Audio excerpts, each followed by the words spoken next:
Hey everyone, welcome to the final Story Studio podcast being recorded in 2019. You guys probably won't mean anything when you listen to it in 2020, but that's the truth.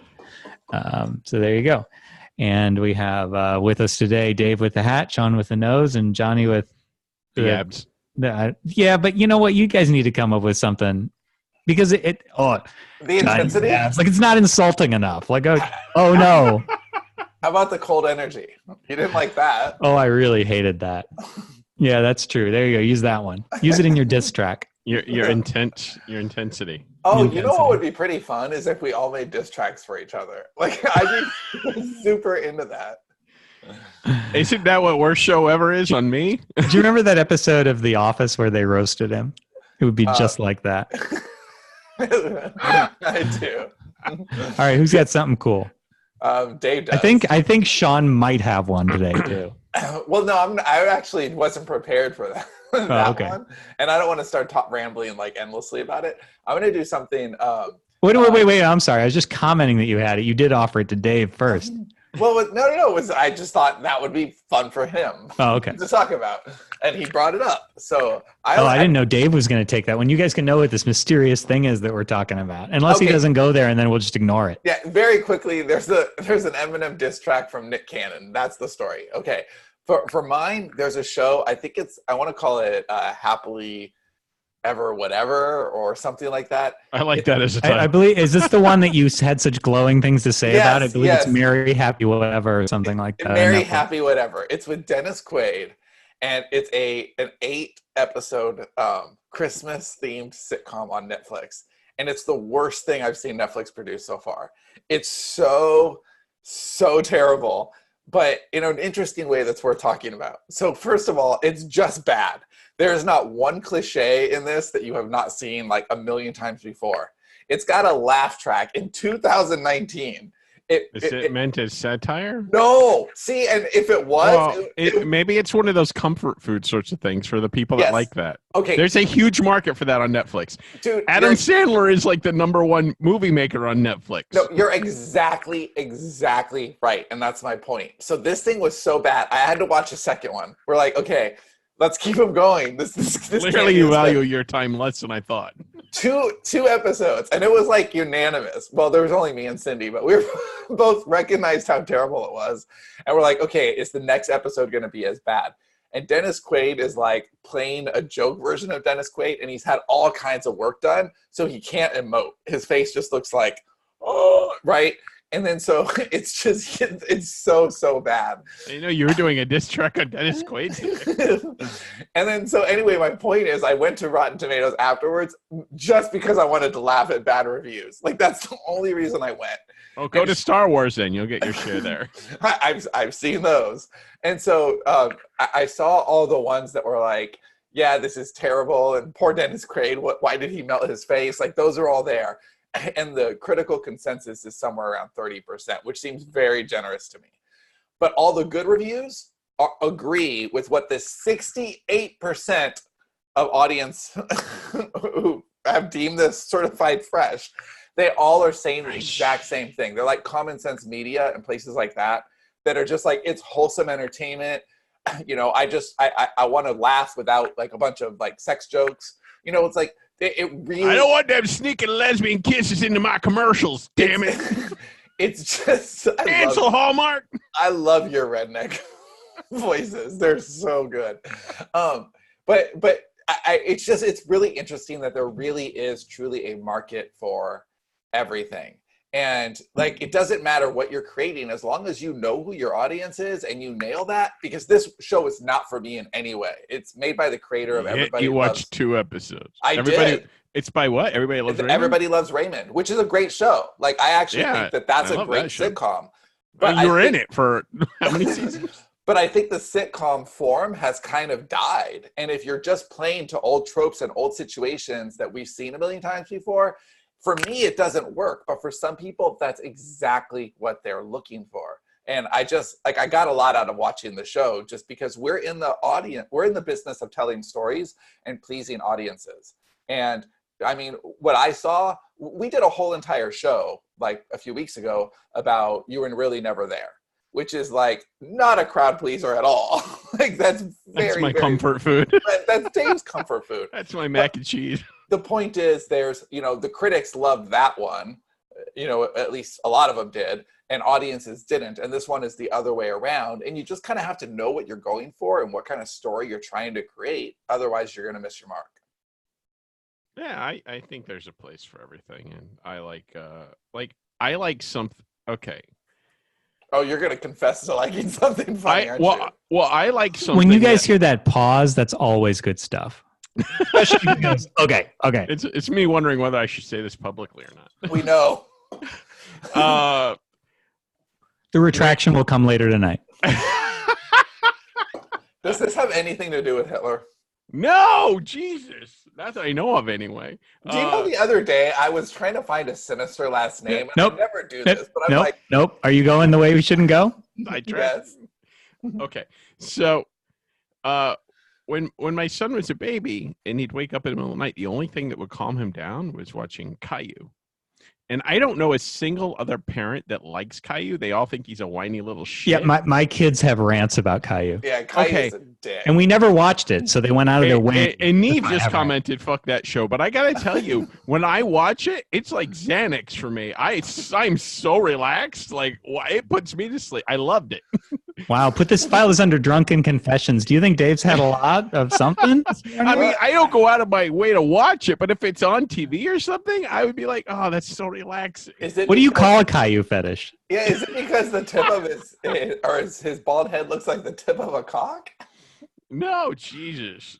And you know, there's tragic stories behind Caillou. If you look into it, like 2 of the actresses that played him died. No, I did not know that. There you go. There's got to be. Dave knows everyone who died. How do you know? And Sean, before you laugh at it, think about my friend who watched Caillou and died.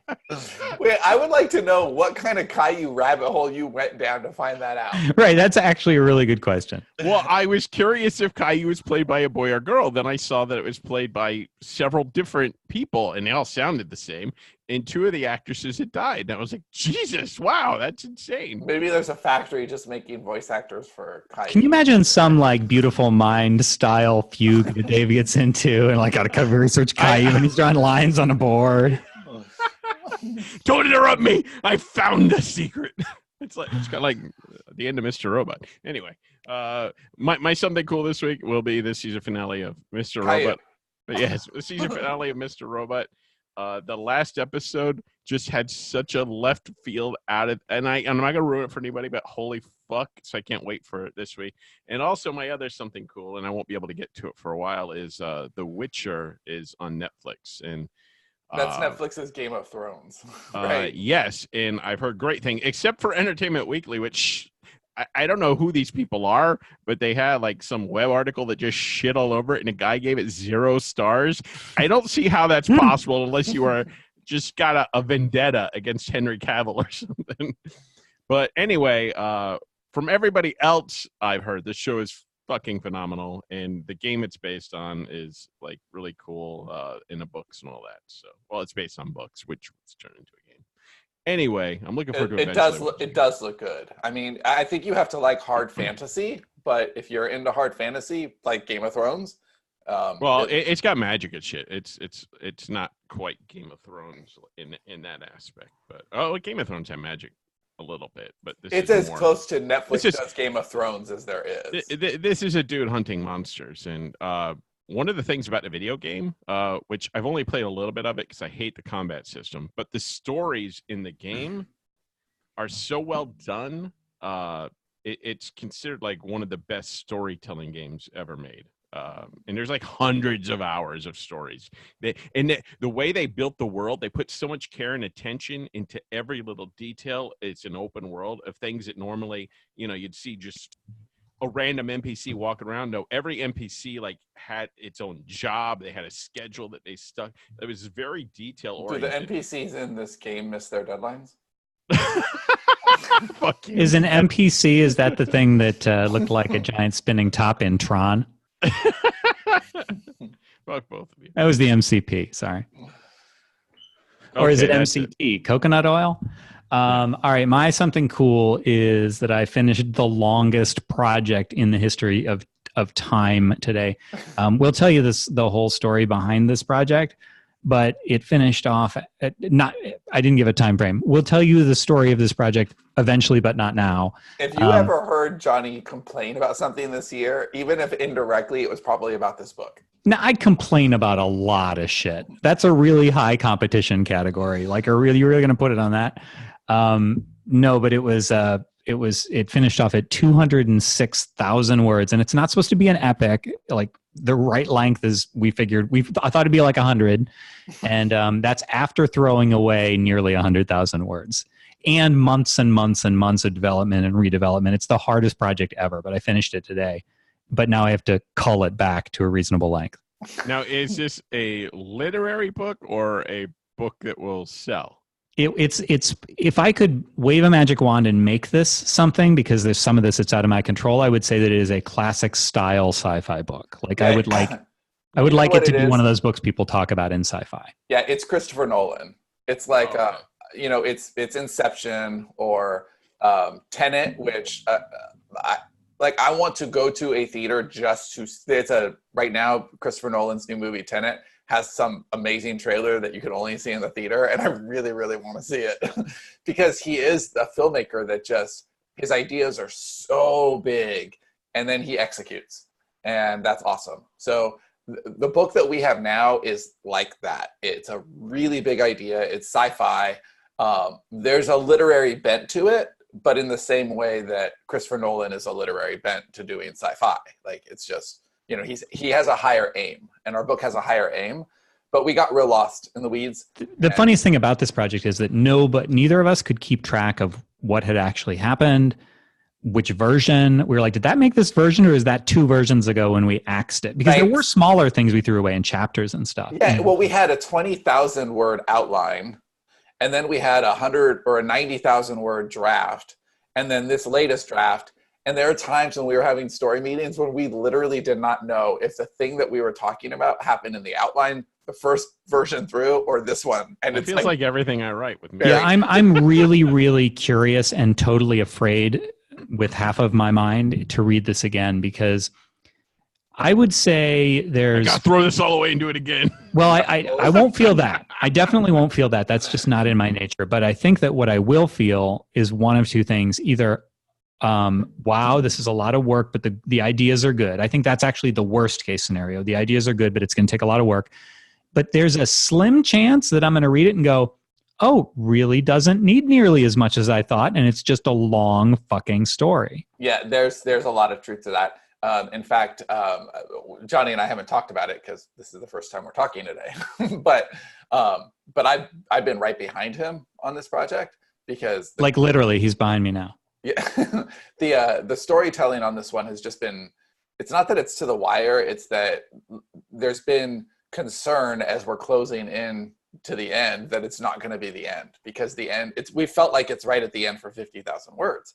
So to be fair, I haven't felt that at all.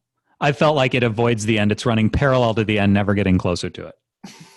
That's the way I've felt. So we didn't want that to happen. And Johnny's plea lately has just been, it just can't go any longer. Like, we got to close it. So I've been right behind him, and we've had very frequent story meetings. And he had an epic day yesterday of writing.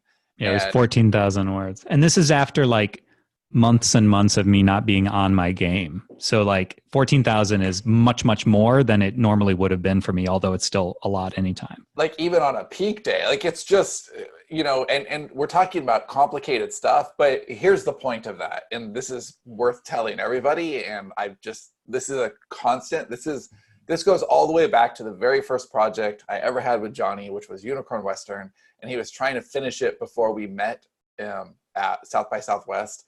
And he had a 12,000 word day, I remember. Yeah, he's talking about the final book in this series. And I remember reading that and just being like, what the fuck? There's nothing to edit. It's just in flow. And the words I got back yesterday, the last chapter you wrote, dude, is so clean. Oh, wow. I don't remember what it is. I actually think, and we'll close this down because it's, without going into detail on what the project is, it's going to lose any meaning that it has for you guys, which we don't want to do right now because we have a whole other show. But I do think that the lesson here is it's a confidence lesson. So I actually think that what happened yesterday and what started to happen toward the end, which was like brute force, it was just like, dude, it needs to finish. And I had some shit this morning that normally I would have just been like, okay, I've written enough. I had like 4,000 words and I was like, it'll be fine. I'll just stop for the day. But I didn't want it to go past today, like period. This is just the day I said that, no, I'm done. And so I've had to push past things that I normally would have surrendered. And so I've had to push through some things that I wasn't terribly confident about, but I was just like, fuck it, I'll fix it later. So to hear that is interesting because when I did the Unicorn Western one or other things like this, I didn't really doubt it. Like I was cocky enough to be like, yeah, it's fine. But this, I was like, well, I feel like these chapters are good, but I don't know if they make any sense compared to the rest. I don't know if they're doing their job. And They dude, if you've read more sense. When you read what I do today, tell me if you don't feel like all the I's got dotted and all the T's got crossed. And what I was lost through the whole thing was we're going to have so many loose ends. But lo and behold, it happened. Like it worked. So I think that next year for me is I really, really, because now I feel like I'm back up to speed after 2 years of like slogging. Like it'll be interesting to go back full speed into a project and just be like, no, I got it. So yeah, and I'm really excited for that because I had faith in this. It was easier for me because I wasn't a slave to the draft like Johnny was. So I could have more faith. I could be like, we've been through this enough times. It's going to be fine. Wait till you get to the end. Stuff always resolves itself. And Johnny's like, yeah, but we're 200,000 words in. And so. Well, and what I commented during the draft we threw out was I have about 70,000 words. This is a Slack that I sent to Sean. And I think I'm reaching the end of Act 1. Like it was something like that, where it wouldn't move forward. And what's going to be really interesting about this book when it's done is once we've sewn it all together, the reason it was so hard, the reason it took so long is because it kept taking turns that I never saw coming. So if that works, it's going to be really, really good for the reader because they're never going to see it coming because we didn't see it coming. I'm talking like button hooks, like 180-degree turns. And so then I had to recalibrate. We'd never planned for that. And that's what made it so hard. Yeah, I'm totally guessing here, but I'm guessing you'll probably add 10% and subtract 10% and give me something that's real close to word count. That would be surprising, but also very cool. I was thinking I'd have to lose like 30% or more. No, but then when I get it back, I'll probably lose 20 off the top. But that's it. Like by the time it gets to me that final time, I'll be like, well, we don't need that. We don't need that. But anyway, this has been a huge project for both of us this year, and it's awesome to finish the year without it. And so with that said, I think that's interesting. Like I've, been doing this for a while. I have almost 100 books to my name, and that's something that I'm still learning. So let that be a lesson to all of you, and we'll do a full rundown when we can. So as far as today's actual show topic, because in true fashion, of course, we took our time, but who gives a shit? But we talked about that project, which was a year-long project. And that actually feeds right in. You're right. It feeds into it. Because today is the 2019 wrap-up. And I wrote a handful of books in 2019, but nowhere near what I would normally do, because not only was this a long-ass project, it was a long project. Like, it was long in words, but then those words were longer even than they should have been. So most of my year was spent on this. So I'm going to go sit down somewhere else. You guys can finish the show and talk about other things. But that's what I did this year. I actually had a record year in writing. By the time next week, by the time I finish out, I'll be at 1.65 million words, I think. That's awesome. And I think last year was like a little over 1 million. So that's big. Now, I don't want to sustain this. So I have one more year in me that I want to hit 2 million words in 2020. That's my actual goal. But if I do that and I have everything that we've kind of mapped out, I'll end next year a year ahead. And then I can really slow down and take, right now I can't really take my time if new opportunities come in because I'm really trying to shepherd everything forward. But once I get, a year ahead, I can take time to do whatever I want. Oh, well, we should really be adapting the stuff into scripts and pitch packages Is that 1.6 in just novels or including script writing and other stuff that you've done? It includes script writing and other stuff that I've done, Okay. But this is actually the first year that I don't think I produced a script this year. I think it was all, I just didn't have time. I meant to. It was on my list to do 4 scripts, one per quarter, but I didn't. I thought you had worked on something we done earlier in the Oh, God, I forget. No, I did 2 scripts this year. Wow. Yes, I finished. Maybe you did hit 2 million. I did. Scripts are hard because the word count is very low, and the time spent is very high. But no, I actually did. I totally forgot about that. So yes, we had 2 projects that we created scripts for. Boy, that just ended like a brick. That's it. That's the end of the show. that was done. Okay. So So what did we do this year? I mean, you want to talk about the big wins, the way that the company has changed. At the end of 2018, we were boy, that feels like a long time ago, given what I'm about to say. That's when we were finishing up our clocking out project, which we said was the last education thing other than books that we would do, and that has remained true.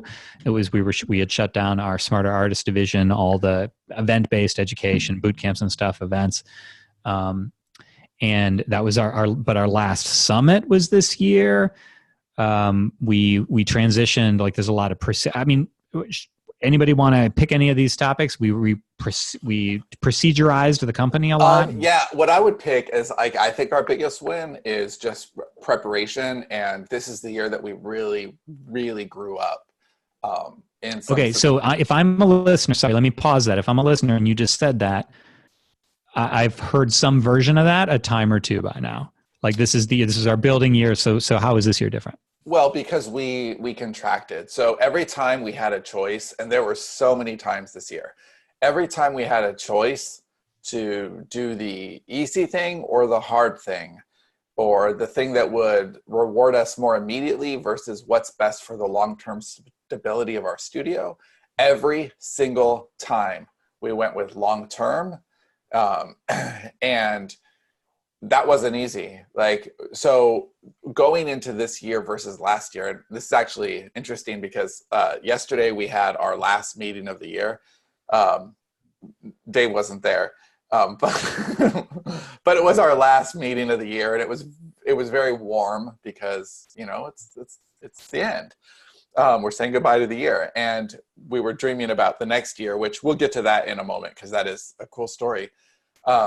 But as we're talking about it, we were talking about what the difference is between the end of 2018 and the end of 2019, and we haven't really made any significant changes as far as the way we do things. What we've done is gotten better at the way we do things, and we've come closer together, and we have more of a unified goals and more unified belief systems.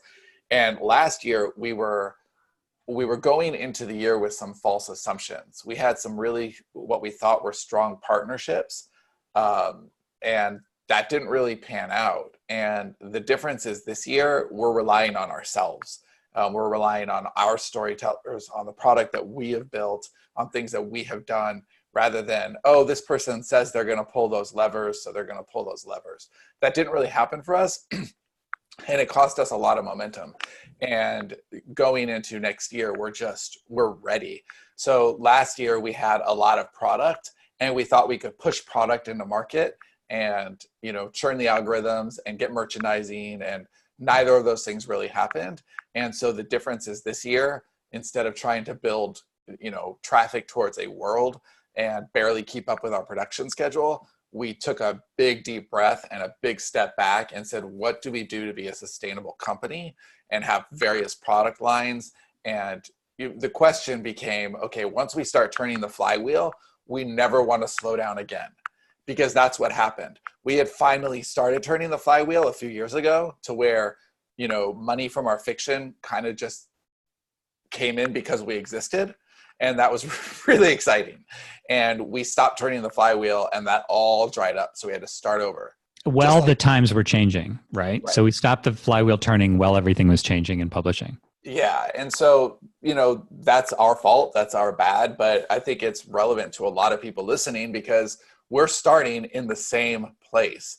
And I think that gets lost on a lot of people actually listening to this, is that we have all these resources and, we have all this power and potential. And really, we're starting with blank pen names, including ourselves, because our also bots got fucked. So we're inventing new pen names for ourselves and invisibly publishing a certain amount of our stuff. That takes time. We have to do it the same as anybody else. Like, our rules are the same, except we're actually a little bit handicapped. We have to be scrappy, same as anybody. We have to build a list, same as anybody. We have to run AMS ads, same as anybody. So taking the time to do that and know that we're going to, launch authors one at a time, staggered. It was hard to know that, okay, well, we're not going to make any money on authors that we put a year of investment into yet. We have to wait. And that was a decision that I'm really proud of. We have a really high quality stable of authors, and across the board, we decided that we were going to work with all of them and train all of them and make them, lifelong career authors.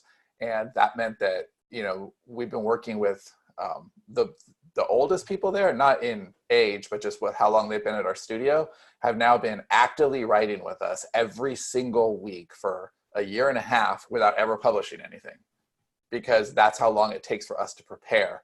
And I think that the general mindset in publishing right now is get out there as fast as you can. And we're taking the opposite approach. And I mean, it was absurdly expensive to run a company and train a lot of authors for a year and a half without getting those authors to market. So 2020 is a time when, we're going to see, right now our count is 149 books for next year. And we took 30 off and moved them to 2021. And we actually have, a dozen or so books that are already in the can, completely done, covers, a couple of them even have audio for 2021. And a good half of everything that we're going to publish next year is already done. So as a company, we've never been that before. We thought we were prepared last year, but we were still missing deadlines by, January, February, March. We were having to adjust the calendar. And now we have a calendar that's kind of locked and loaded, and we're going to be able to deliver that content. And that's just, we've never been in that position before. If you go back a few years, Dave and I were missing every deadline. We never made anything work. But, Dave has had a crazy great year of just being focused and doing his work and showing up, not to meetings, but on the page. And, we're a good 6 months ahead, except for one little project. And that's actually my fault, not Dave's. There was something that I just, I dropped it way down to handle some other shit, and I may be a 300,000 word project behind. So, I'm really, really happy that we have runway for the first time. And yes, Johnny had a very hard year, focused on mostly one project, but that's what he needed to get his mojo back. And I can see it on the page. I can feel it talking to Johnny. Next year is going to be his best year ever. And I think, it's going to come from a very genuine place, because I don't think we even realized until this year. I mean, we knew that the education stuff wasn't for us and that we had to usher out. But once it was gone and we could really start getting our mojo back and our actual creative, it took Johnny longer to transition out, because I think we realized how much he actually didn't want to do the other stuff once it was gone. And there was, a hangover from it. He had to get that out and find the other part back. Yeah, we sort of steered into Sterling and Stone being something that I kind of never really saw coming. And Sean probably always did see it coming. And I think that just early on, I guess I just didn't realize that. And what's interesting is I got to be Dave. I got to, I came along and suddenly I, swooped away a lot of Sean from Dave, and the company kind of came along and swooped away a lot of Sean from me. And so now Dave and I are grumbly curmudgeons who are, going to sit back here and go, can we just write, damn it? But that's, it changed, everybody's relationship with everybody else. And there was a transition time, but I'm really, really happy with where things are right now. And sometimes you just have to work through some of that shit, I think. Yeah, this is the happiest I've seen Johnny at the company in years. And since I moved here, since I moved to Texas, I was thinking about it. The movement was right before the summit, the first summit. That's when things started to get a little weird, a little different. Yeah, that's right. And now, like, just being focused on story is where we are. And I like having a company, where we're building something really substantial and for legacy. And that takes a certain amount of being on that. Johnny's more suited to telling stories and Dave's more suited to telling stories. And I'm really, a lot more Dave-like than I realized. I'm seeing it more and more. And I really like, ushering the entire studio forward. And I don't know, it's been really a rewarding year. It's been a very difficult year for sure. Because working with authors is hard. We want to take them, we want everyone to be just really, really successful. So we want them to, whether they're working on a collaborative product line or working to develop their own product line, which is everybody's, eventual dream pretty much. It's very rewarding to nurture that and to see somebody grow and be able to, do that. And one of our authors who has their own product line will have content every 3 weeks, starting once we launch in early next year. They've been working for 1.5 years. And in that time, they've gone from somebody who, you could just feel that they just so wanted to tell stories, to somebody who can tell stories just like they're breathing.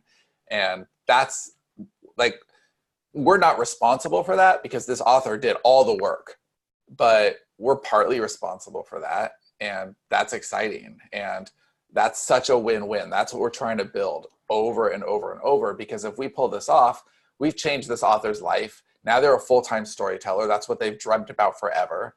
And that works for us. We have a piece of their IP and we're helping them to build their dream. And they're helping all the other authors in our studio with their creative energy and ideas. And that storytelling fabric that we put together every week, it's just, this year showed me that it's better than we ever thought it would be. It's going to do more than we ever imagined. And it's just, it's a more altogether rewarding experience. But having said that, floating the company for, 1.5 years without putting a lot of new product to market and just investing in the time it takes to get it right, that's been hard. Yeah, I think it's been closer to 2 years of floating the company. But this was all necessary, all part of the journey. So I have a question for you guys. So I'm a first-time listener. I come to the show and I'm like, okay, I got to start with the most current episode. I'll go back, listen to the archives later. I'm just wanting to figure this stuff out. Is this an easy business? Oh, self-publishing, no. Get into it. Is it an easy thing? Am I going to be doing well right away? No, not at all. I think that I think that's the biggest problem with the industry right now is impatience. I think people want it fast because it happened fast before, or it could happen fast before. Sorry, I want to let you answer the question that I asked because I asked it. But just to calibrate for everybody, 2012, 2013, it was the Wild West. And it was like, if you build it, they will come. You could just throw stuff out. And it's changed a lot. That's why I asked that question. Yeah, I think by an order of magnitude. I don't think it's an exaggeration to say it's 10 times harder now than it was. I don't think it's an exaggeration at all. And we made this argument because we came from a marketing space back then. And we said, if you know a little bit about marketing and... Oh my God, I remember this. Damn us. Yeah, if you know a little bit about marketing and... you could be an okay writer and a good marketer. You're going to make a lot more money than a great writer and an okay marketer. Yeah. And we said that in 2012, probably. And that just became more and more and more and more and more and more true. Now it really is about how well you can kick the algorithms. The quality of your story is not one of the 5 most important things, for getting attention. And that sucks. That really sucks. And we just keep believing as a company that that's not how you build a long-term business. And we go back over and over and over our work, and we want to make sure that we're creating perennial content, and that if we're building a story now, we're going to be able to sell that story in 10, 15, 20 years just the same. And that there's also, horizontal integration. So, we could turn that into a video game or a pitch package, and that will work as a sitcom or a 1-hour drama or a limited series or whatever. We're really trying to think long term in all the stuff that we build. And I think that. Yeah, go ahead, please. Well, I think to be clear that when you say the quality hasn't mattered for a lot of successes, you're not talking about stuff that you just don't happen to like that Netflix special or the Netflix series. No, I'm not talking about that. You're talking about objectively, like, just. I'm talking about people who will publish a rough draft. Yeah. And it doesn't, and they're proud about it too. It just doesn't matter to them because they're getting the results that they want. Right. But it's a lot of, like, you can trick people into buying your book. It's actually not that hard. But you can't trick people into being a fan. Like, that's just never going to happen. And we really, really want fans. So a lot of what we did in delaying some of our launches wasn't just to get our stuff in order, and make sure that we had runway and enough of a catalog to where we wouldn't be running to catch up. But also, how are we going to communicate with our readers? What are our lists going to look like? Because a list that Dave talks to is going to be different than a list that Johnny talks to, or that anyone. Yeah, I have a restraining order against the list that we're talking about with Dave. It's the watch list, the blacklist. The blacklist. So there is, like, how do you talk to your community? That has as much voice as the stories that you tell. And, like, part of having an entire year worth of calendar that's really powerful, like, Johnny can look at that and know what story he's going to tell. Okay, I'm going to be talking about this, and then this, and then this, and then this. And it becomes a conversation. And that kind of stuff is much more important to us than just empty marketing. So it's not about putting stuff out there. It's about really developing that relationship with the reader. And part of that is the story that you tell on the page, but part of it is the story that you tell them in between your releases and, how you nurture that fandom. Well, we did some other things this year. You want to hit some of the other highlights? We launched our new sort of mini nonfiction line, the Stone Tablet series. We just recently released the fiction formula. If you don't know about that, it's at sterlingandstone.net/thefictionformula. And as sort of as a sequel to Write, Publish, Repeat, which codifies a lot of sort of the changes that we've been talking about, but also is much more craft focused, which is where we are as a company, a little bit less of the marketing sort of stuff because that was covered by WPR and is still relevant. A little bit more of the craft and sort of how to step into the flywheel turning that Sean was talking about, where you create systems for yourself that just make things easier. That's what the formula refers to, because of course there's no true formula. Those are some of the big sort of nonfiction wins in addition to the fiction stuff. Do we want to break down any of that? Well, yeah, I'll take a hit at the nonfiction stuff because, I mean, man, that made me happy. And I remember the day it was born too. It was actually at our summit, and we just spent a couple of days with Neve because she had been in our last ever little closed door mastermind, and she was obviously going to be a part of our family in some way. Like, it was just very clear immediately. I mean, first of all, she sat next to Dave for 2 days and didn't run away. It was actually, she found Dave to be a comfort. And when somebody finds Dave to be a comfort, they're definitely a keeper. But she also just had, Neve has this wonderful brain, and she's got a lot of Dave in her, but she's also got a lot of Johnny in her and some Sean. She really is, I don't know, she just works in this company. And she's already true evolved form. she is. Yeah, she really is. The final phase. But she also has this wonderful background in nonfiction. Now, that's not her aspiration. She really wants to learn fiction, and I mean, not just creating it, but selling it, all of it. But at that moment, we were talking about nonfiction, and I just had this light bulb. And like, I was sad to miss the Stone Table, because I thought that we provided a really cool value there. We were doing something that no one was doing in quite the way that we were. It wasn't worth the overhead. It wasn't worth the time spent at all, but it was a value that I wanted to give. There is a part of me that loves contributing in that way. I'm married to a teacher. I do like it. It has to be worth it for us, and it had become not. But doing a series of low-cost books, I thought was awesome. It's an awesome solution to being able to share. Low cost and easily digestible. They really get to the point. The like write, publish, repeat. One of the big criticisms we heard was just get to the damn point already, guys. It's this huge, I'm sorry. I didn't mean to say it so loudly. Right. But I think the best part of the nonfiction year came about midway through the year. I want to say late summer maybe. And we were starting to gear up for what is our release calendar for Stone Table look like in 2020, and what can we sell? What do authors need? And we were looking at that calendar, and we had a whole list of releases. And then we blanked them all out, and we changed the question. And this is one of my favorite moments of the year. The question became, what do we actually need as a studio? We're training all these authors, and right now we're not training any authors because we have enough, and we have to finish what we started. But in 2020, we'll bring new people in. Starting early in the year, actually, we want to bring new people into the studio. Not necessarily authors, but there's other artists that we need. And later in the year, we will have authors. I mean, we're a storytelling business, so as we expand, we'll want more people.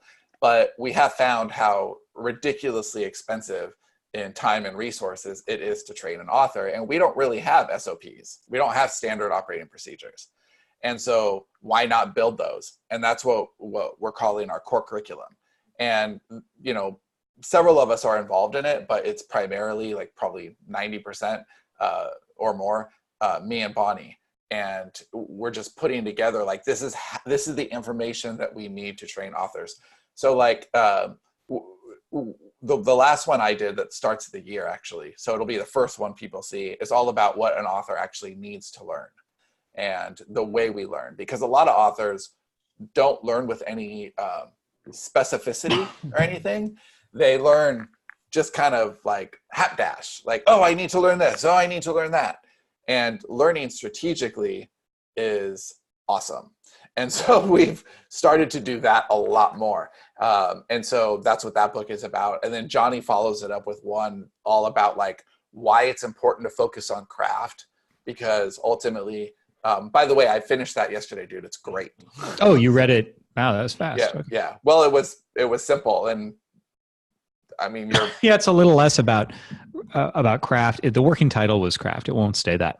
So I went into it like thinking it was craft. It's really about kind of creating a legacy that endures. Yeah. It's about creating books that last rather than books that are just churn the mill. So if you're a little more mercenary and just kind of are in this to I don't know, churn out this, the authors Sean was talking about earlier, and no, not pejorative at all, but this isn't the book for you. Right. And then the one that Bonnie's just finishing up is all about, well, she actually finished the first one that's all about premises, how you know when you have a killer premise, how to take a general idea and really tweak it into a premise. This is actually a book I think, Dave, you'll love, because Dave's really good at like, I was just thinking that. Yeah, the one sentence hook, but then how do you turn that into a premise that's just like, oh, and we've never really said this is how you do it. I'm writing one on collaborative world building right now, and Bonnie's finishing up hers. Last for the year is all about character models and how to build better characters. And these are like, this is our library. This is what it means to be a Sterling and Stone storyteller. And by developing that for us first and making sure that our authors have all the tools they need to be great storytellers, and then turning around and making that available as a super low-cost library to anybody, I just think that's win-win for the community. And I mean, my hope is that more and more authors become allegiant to that way of doing things and just taking their time and telling better stories, which means that the stories out there are better and the reading experience is better, and we don't lose it. Because I do think that there's a jeopardy there. I think people will always read and people will always be looking for good books. But if it's a shitty experience to go find a good book, it's going to erode. and I don't want that to happen. I'd kind of like to call on Dave a little bit and see what any thoughts on the previous year. More particularly, what are you looking forward to next year, if anything? Are you looking forward for anything in 2020? I mean, it's got to be easier to look forward to the future of this company for you, right? Because it's less of the the stories to go and masterminds and stuff. Yes, I'm glad that we got away from all that. That was never my wheelhouse. Although this year, I think one of my highlights is actually a nonfiction book that I did. So it's kind of funny. We get away from a lot of the nonfiction, at least in courses and stuff, and I go and write a nonfiction book finally. But you had some big wins in terms of momentum and production, right? I mean, Sean has said a few times, you would know if you attended meetings, but so you're missing some praise. But Sean said that Dave is, what do you say? It's something about, like, I forget the wording you used. He's one of our most solid producers or something like that. Like, you've said that a few times lately. What were the words? Just that? Well, yeah, that might be it. It's just that Dave used to be, so Dave, before we started recording today. Dave produced better than me this year. That is a fact. And I think that's good for Dave. Like, it's a little bad for me, but it's good for Dave. Those wins. But you know what is awesome is going into 2020, we've never all been strong at once. We just haven't been. When I was strong, Dave started to fall off, and then you and I started to work together, Johnny. And then once you fell off, then Dave's back, and I went 2 years without writing anything, only producing stuff because for a million reasons, but whatever. Like this year I produced, Dave finally started to get his groove back, and it took all year, but Johnny has his groove back too. I think going into 2020, not only are we, so like Dave and I are ahead enough to where Dave has one project with 2 books that he's doing back to back. And I have a couple of things for CI that I'm cleaning up. But once we're done with those, we have a really, really, really cool project that we're working on. And it comes out at the end of this year and goes into next year. We're already on 2021. And that's a really good place to be. Creatively, I don't know that Johnny and I have ever been in a better place. We're just ready to hit what's next. And being able to expand into film and television. We have cool audio possibilities right now that we're looking into. There's a lot of really awesome stuff. And actually, this would be a good time to maybe talk about the Avalanche, because I know we're well, it's the company as a whole too, because we will also expand a little bit next year, not in terms of writers, but there will be we'll be looking. I mean, keep an eye out for that if you want to work with Sterling and Stone. But yes, the Avalanche is part of that, and it details some of those jobs that we're looking at, right? Yeah, so I think Dave is the only one in the company who has not seen our Avalanche so far this year. Begin with the definition of what an Avalanche is. Yeah, so the Avalanche is just a silly name because I name things with silly names. I don't know why. But it's an appropriate name for me anyway, because when I see like all the shit, I'm like, run! Yeah, but it used to be so much more avalanche-y. Like, it used to feel like I was getting buried in shit. Yeah, so the way we defined this yesterday, we dropped it yesterday morning in Slack, and then had our meeting about it and just went over it. And the way we put it in the meeting is that the Avalanche used to be about a lot of goals and about a lot of things we wanted to do. And it's our year-end document simultaneously wrapping up the previous year and setting new goals. Right. So it's like, this is what our 2020 is going to look like. But the way it was arranged this year, we're a people company. So it was really about the hopes and dreams of everybody in the company and how we can spend 2020 realizing them. So Dave participated in the Avalanche by answering a short questionnaire.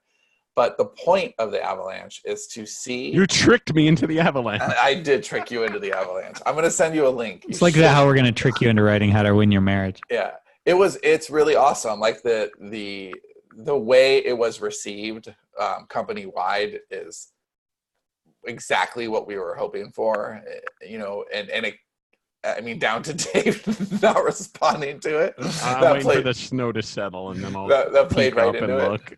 But yeah, there's no obnoxious goals. Like all the goals are really founded in what we all have agreed that we are trying to do together. And for the first time, you can look at this document and see not only what you want, any given author, I mean, any storyteller in our studio can look at what they want, but then see how it plays into what everybody else wants.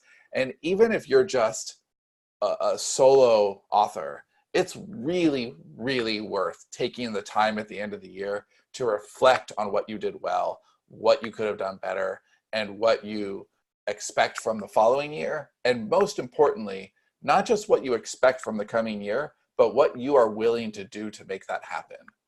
And really be honest with yourself, because a lot of authors that we have met over the years, this seems to be pervasive, they really like the dreaming part, but when it comes time to like what they're actually willing to sacrifice to make that dream happen, they're a lot less willing, or they're a lot less honest with themselves. And that's why resolutions die. Not so everybody's fast. into child sacrifice. There it is. It didn't take long.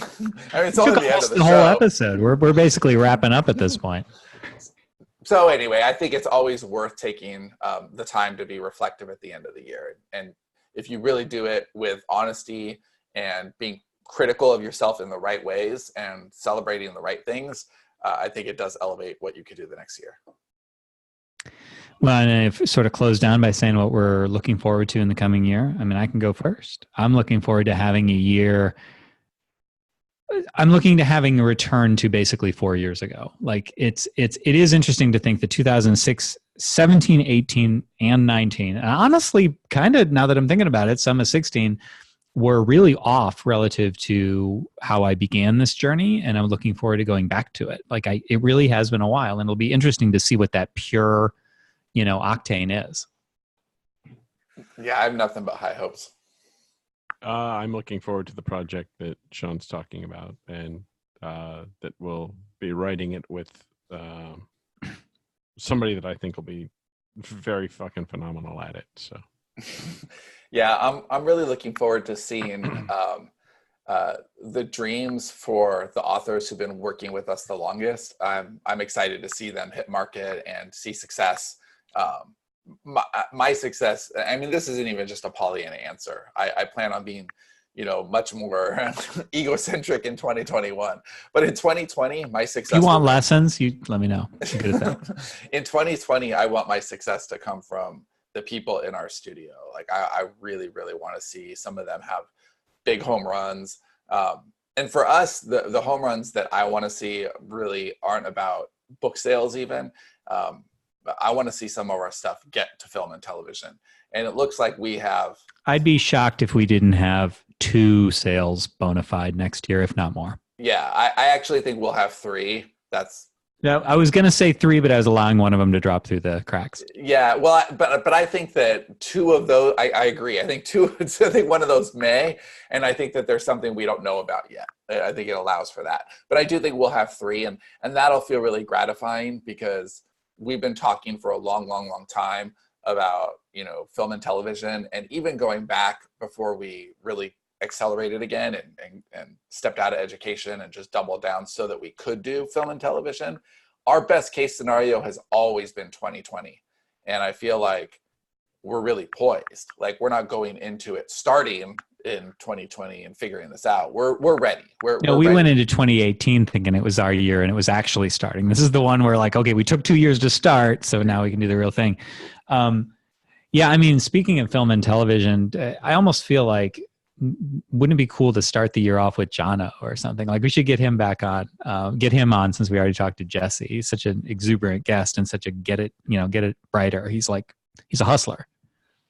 Yeah, well, he is, and I think that he's somebody who anybody listening to this can, if not relate to, at least be inspired by, because he's somebody who's like, I want to make this thing, and I'm going to go figure out how to get somebody else's money to make this thing for me, because he's not like us. Jono is the writer of Savannah Bananas. We don't need other people's money to make our things. Now we will. as we go, I mean, we already have a couple of big projects, including the audio thing that we're batting around.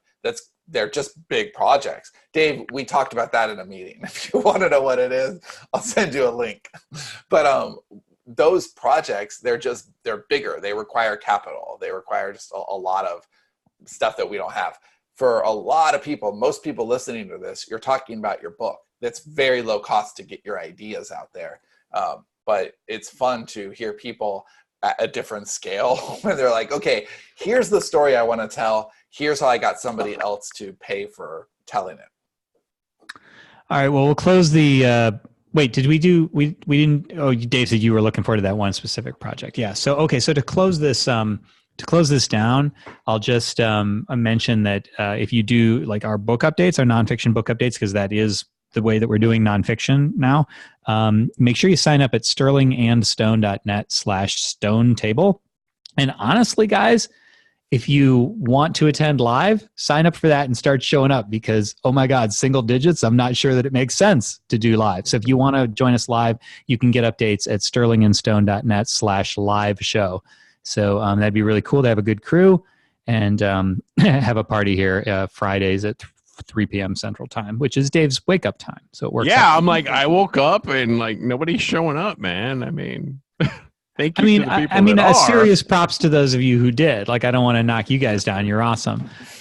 So there's that. But that's it for the year. And like I mentioned earlier, there will be some opportunities to work with us next year. Not as writers, but it's also not something we're selling. In the past, we've been like, work with us, give us money. We're not doing that anymore. It's just be like, work with us.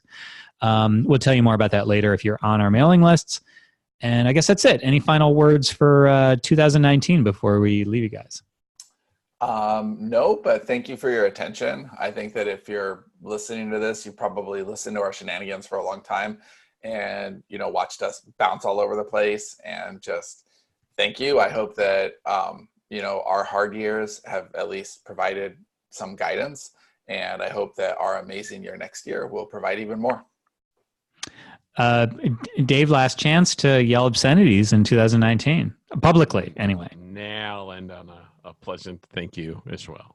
All right. Well, it's also, I'm being a little erroneous, because if I'm saying public, like, he's going to be out at Target yelling obscenities. So there are many other opportunities. Yes. You could come to any Florida Target and hear me screaming in the parking lot. Dave's going to get a job as angry Santa. He'll be out, instead of ringing a bell, he's just calling an ass. Fuck you! How come you haven't ever been a Santa? You could totally do that. No. Does anybody else want to write Santa Dave with me? No. Ho, ho, ho. All right. Thanks everybody for listening. Thank you guys for a good year, an awesome year, and we'll see you next time. Bye-bye. Adios.